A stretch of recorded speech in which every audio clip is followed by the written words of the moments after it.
Okay? So this is a state that is very religious.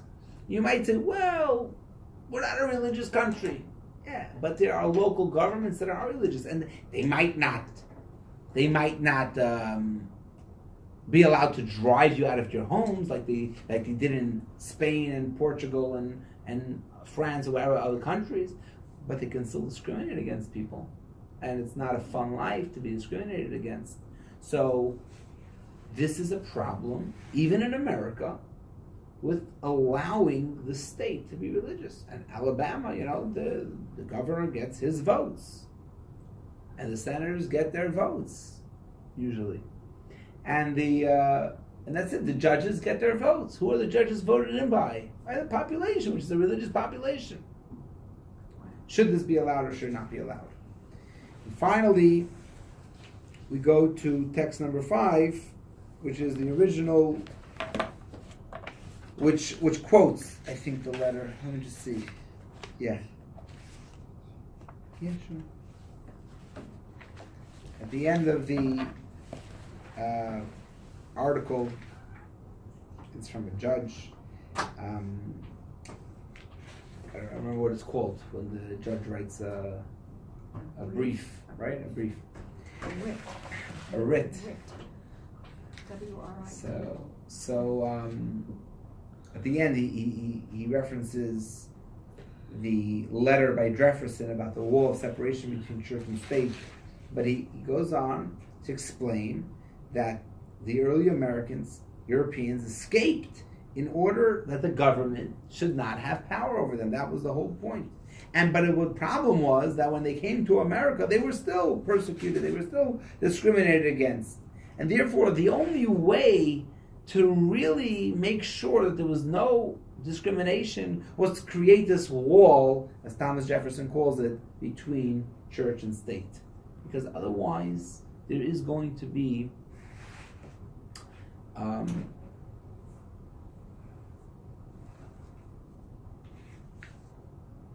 discrimination, and we are a minority. We are certainly going to be the target of that discrimination. Okay, do you think that was a compelling argument? Okay, right? Definitely made a lot of good points. I myself agree with a lot of the points that were written here, and but as they say in Jewish, on the other hand, right? There's a whole other hand. What's the other hand? So first of all, we're going to start from Torah. Just like we started from Torah last time, we saw a reference that idol worship is worse than no God. The wrong God is worse than no God. That's what we saw.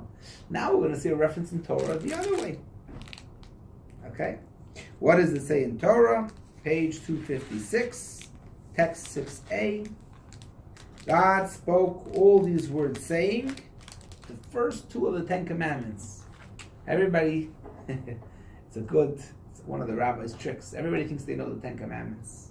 I say, oh, let me hear the 10 commandments. So usually they can get through a few of them, but it's hard to get all 10. What are the first 2 of the 10 commandments?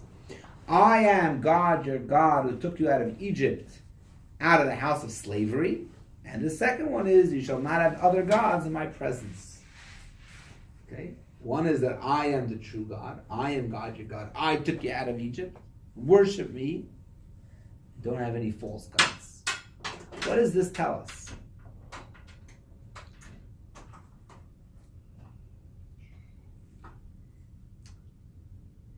This tells us that, what does this tell us?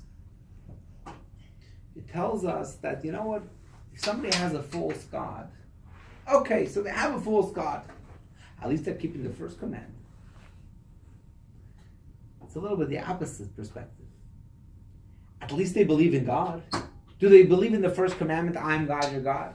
They believe in the first commandment, there is a God. They believe in it. The second commandment, don't have a false God. Do they believe in that? No, they get stuck at number 2. But at least they got past number 1. They got number 1 right. Somebody has no God, he doesn't even start. I am the Lord your God. Get out of here. I don't have a God.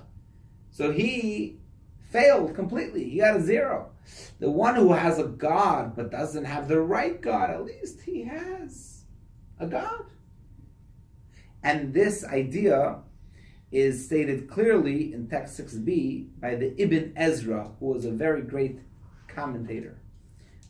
The first commandment is the foundation upon which all the mitzvahs are built.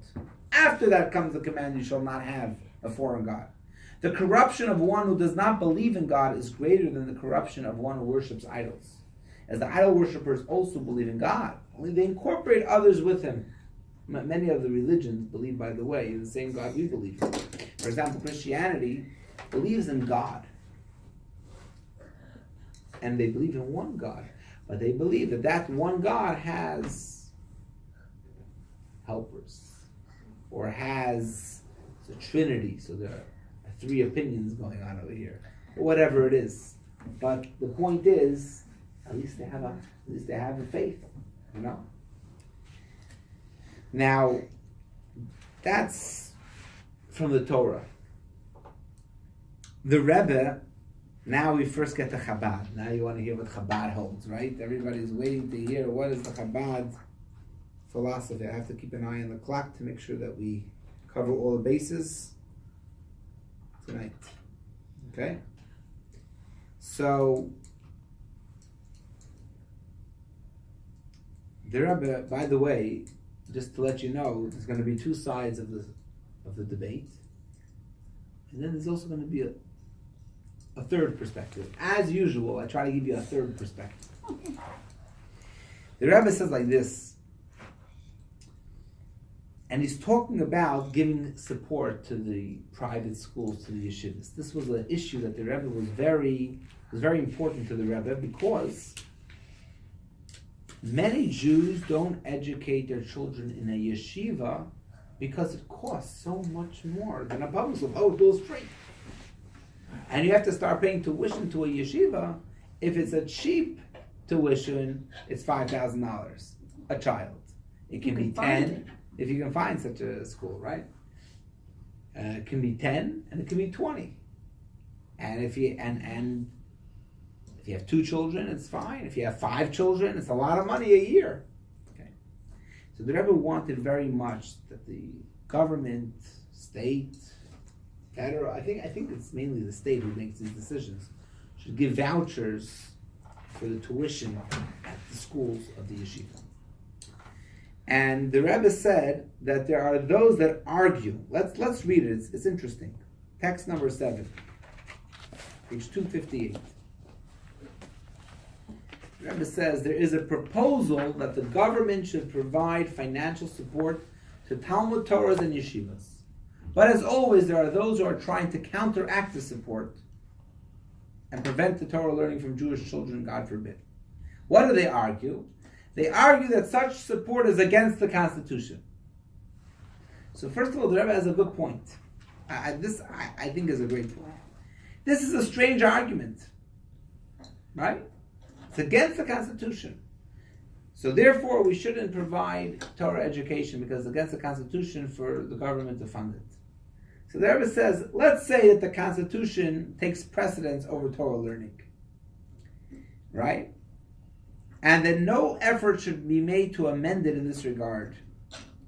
But, I lost the place, but if the government themselves agrees that it is constitutional, so what's your issue? Are you educating the Supreme Court on how to follow the Constitution?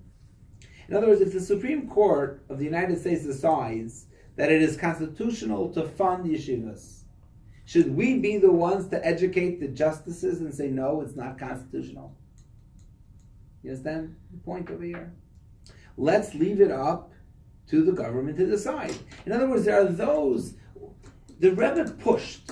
The Rebbe sent messengers to delegations, to the governor, and to state senators, and to the mayor, and to this one, and to that one, to try to push. Now, if they decide that it's unconstitutional, they won't do it. But we should try to push our interests. And if the judge decides that it's constitutional, great. Should we be the ones to say, no, Mr. Judge, Your Honor, it's not constitutional, we don't want the money? Is that our job, to decide what is constitutional?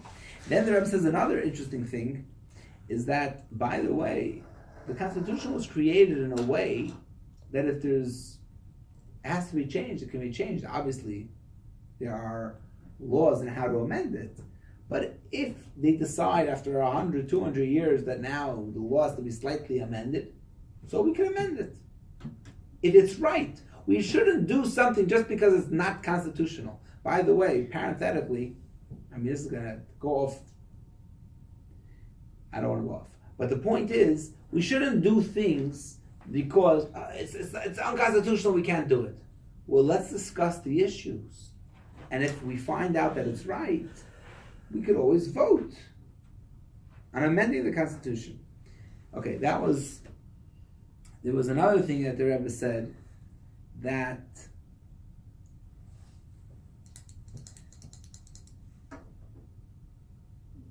the Rebbe did not believe that there would be any side effects to such an approach. Okay, that was so. What do we see from here? We see from here that the Rebbe says that let's not worry about what's constitutional. Let's leave that up to the judges to decide, the lawyers, the legislators to decide. Text 8b. Let's skip to text 8b. Is 262. Again, now we're saying arguments why it's better to have religion in the state. Okay, right? Now we're on the other side. We gave several arguments why religion. What were the arguments why religion is bad? Why it's bad to be a minority religion in a religious state? What were the arguments? What did we say? We said that we have a history of persecution by religious majorities. We said that even in America, there's discrimination because of religion. We said that if you look in the Torah, if somebody serves a foreign god, it's like he rejects the entire Torah. These were some of the arguments why religion is bad. Why is a secular society bad? Why is a secular society bad? So you don't have to think back too many years. Two of the greatest catastrophes to the Jewish people in recent history, the last less than 100 years, were by secular societies, actually anti-religious societies. Number one were the Germans. The Germans were not a religious group. That wasn't their thing. In fact, there's strong support to the idea that they were actually against religion. They were anti-God. They did not believe in God. And they were still able to create such terrible Holocaust. Second of all, there were the Soviets, the communists.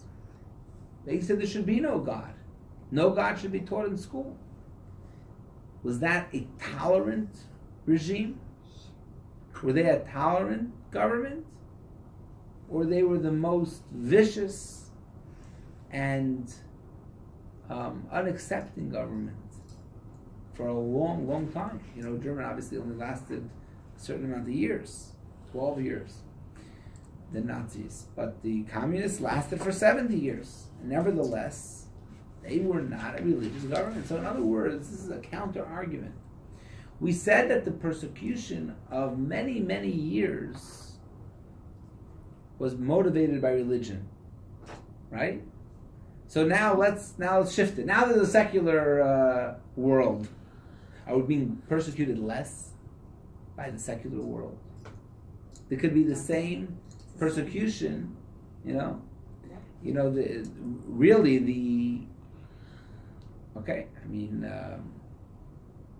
obviously in America we're persecuted less, but secularism can be detrimental to the Jewish cause as much as. All right, so far so good. Any other arguments that we missed? There's a few other arguments that we missed that I have to get to. What do you think? There's one last argument, and then I'll ask you what you think. Okay? Text number 9.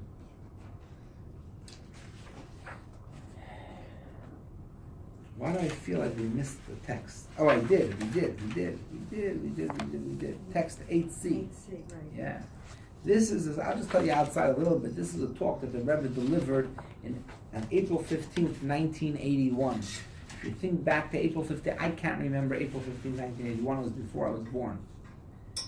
But, before that, I don't remember exactly the date, the president, Ronald Reagan, was shot by John Hinckley Jr., right? It says here March 30th, 1981. So the Rebbe, 15 days later, spoke on his birthday. And he sent good wishes to the president, who was then recovering from the shooting. And the Rebbe said that the reason why crime, how could a young man go and shoot somebody? Why did he go and shoot somebody? What did he gain by shooting somebody? He went and he shot somebody. It's because he was educated in a society without God. When a person doesn't believe in a higher authority, a higher power, he thinks he can do what he wants. As long as the policeman doesn't see me, I'm good to go. I'm okay. When you educate a child that there's a God above you and the God is watching you, that prevents them, obviously cannot prevent everybody, but to a large degree prevents them from committing such crimes. This is what the Rebbe spoke. Therefore, we see that even though a religious environment could hurt the Jewish cause, a secular environment, an environment where there's no God, could also hurt the Jewish cause.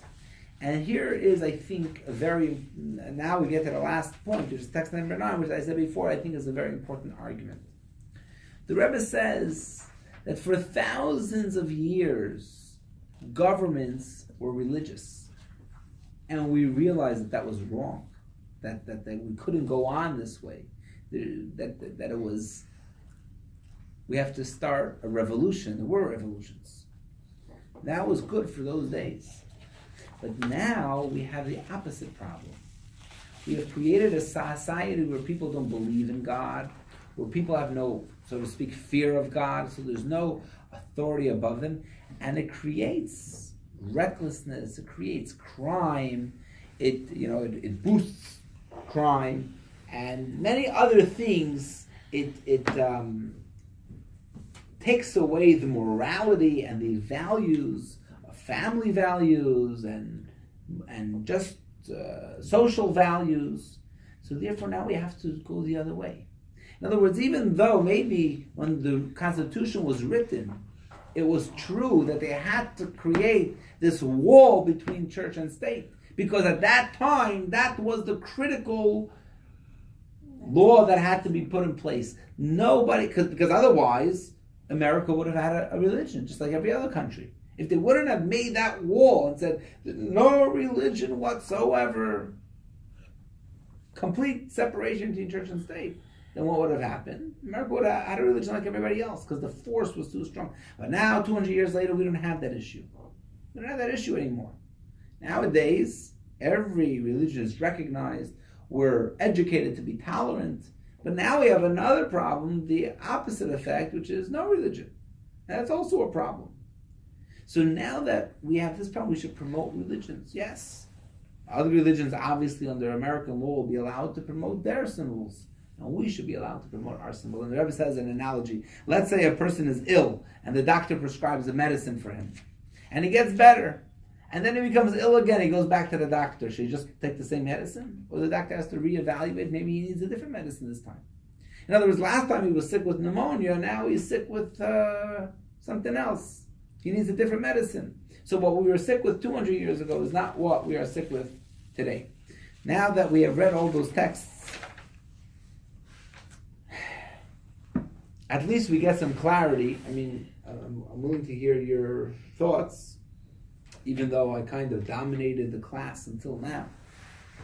Didn't let anybody else speak. But if you'd like to make a comment, maybe you think one way, maybe you think another way. What do you think? Which argument speaks to you? Most. Well, it seems like, by putting big menorahs and having Christmas trees, that makes it more confrontational. So, if people didn't put religion in other people's faces, maybe it would make it easier. If that makes any sense. Well, before 1974, there was not one menorah in public places. Right, but it's fair that there are menorahs in public places because they're Christmas trees and those things. Right. But I would personally, I would like it better if you didn't have either. If there was nothing. Yeah. So people could have it, when you're or in your house, or Now, I'm just asking you a question. You have it as a personal, because we're soon going to get to actually personal preference. You have it as a personal preference because you're uncomfortable with it, which, by the way, we're going to speak about soon. How do you, outside your house? Or do you think the Christmas lights? Do you think that it's it's better for the Jewish cause?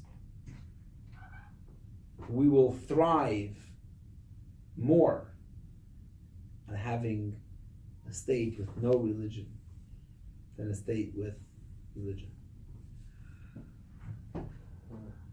In other words, you maybe in other words, you may not be someone may not be concerned with the Jewish cause. They might just be concerned with the American cause. But if you were concerned with the Jewish cause, if it was very important to you,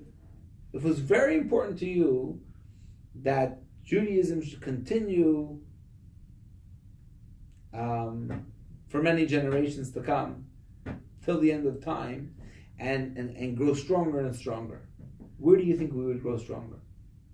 Do you think the no religion would cause Judaism to weaken? God forbid. Or do you think it would strengthen Judaism? Jewish faith and practice.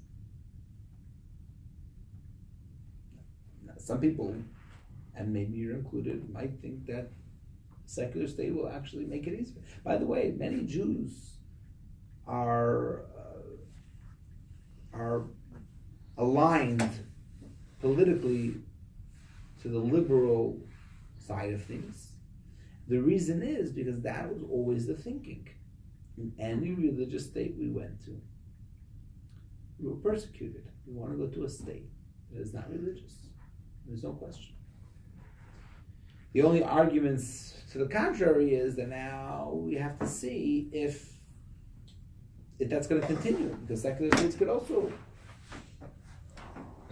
be anti-Jewish. And do the times change? Do we have to change with the times? Okay, exactly. Karen, I'll let you talk a little bit. Well, and then I'm closer to a secular state because I believe that religion and all that it needs to be taught and experienced belongs in the home. It must be taught in the home by model, by teaching, by enjoyment and celebration and tradition and culture and all of that. Yet secular outside with the diversity of everything. From the Christian creche to the Hanukkah to the Canara, to whatever you want. I think when children grow up and they see these things as being accepted, they don't tremble with the fear of, oh, what is this? You're saying very. It is very, very important. I know how I grew up a long, long time ago. When we would sing in school, Silent Night. Well, I couldn't say the words. Would anybody know? I wouldn't even mouth it. I wouldn't hum it. I was fearful. That wasn't something that was taught from the home. That was something that was experienced in the secular environment of this public school. Right. So by presenting more of this as being acceptable to all of our children, it lets them grow up more accepting and less fearful. That maybe we're more the same and we have feelings and priorities and whatever in life. But let's experience what it is. But yes, make sure you put the menorah up in your window. Now, there's a little bit of fear with it if you're living in a non-Jewish community, as Malvern was.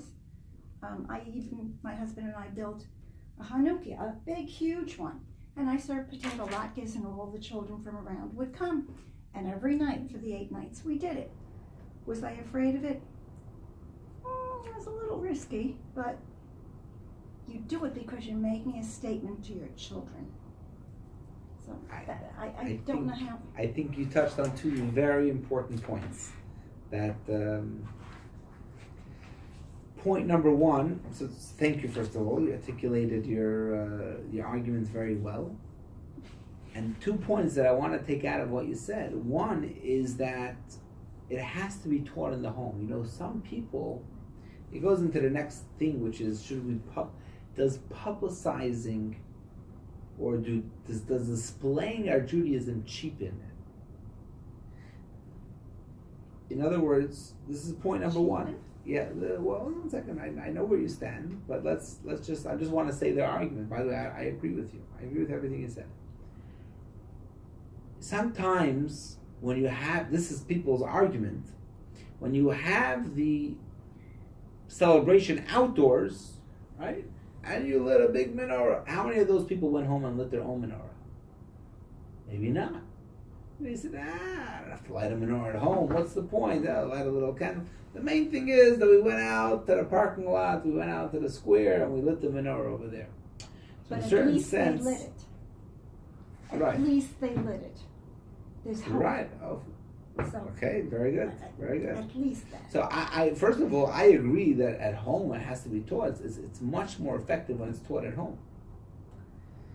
At the same time, the second point that I want to take out from what you said is that if a child is one way in home and another way outside, it creates a certain confusion, a certain split. As if this is only for my home. But when I'm outside, I'm a different person. And that doesn't have to be that way. In fact, there's you can continue to look at, I'm not going to go through them, but you'll look at the different texts which talk about, some of them talk about not being embarrassed before those who mock you. Page 272, text 13a. Page 274, text 14, speaks about the Haskalah movement, the Enlightenment movement, where it said, be a human being in the street and a Jew at home. Okay? That was a slogan of the Haskalah. Be a Jew at home and a human being in the street. That means that you're two different people. That doesn't make a healthy individual. That it has to be two different people. As you said. I can't let you go that way, totally.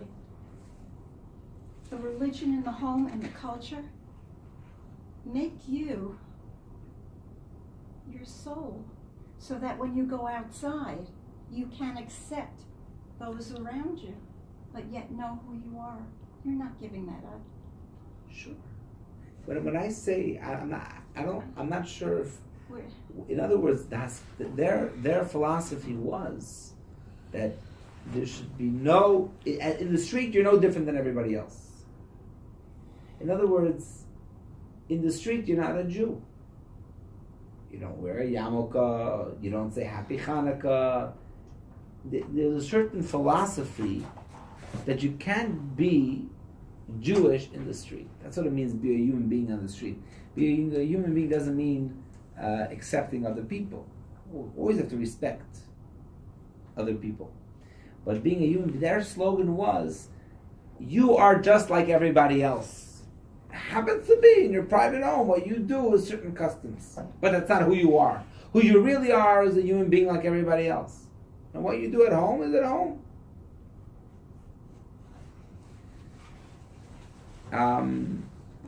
So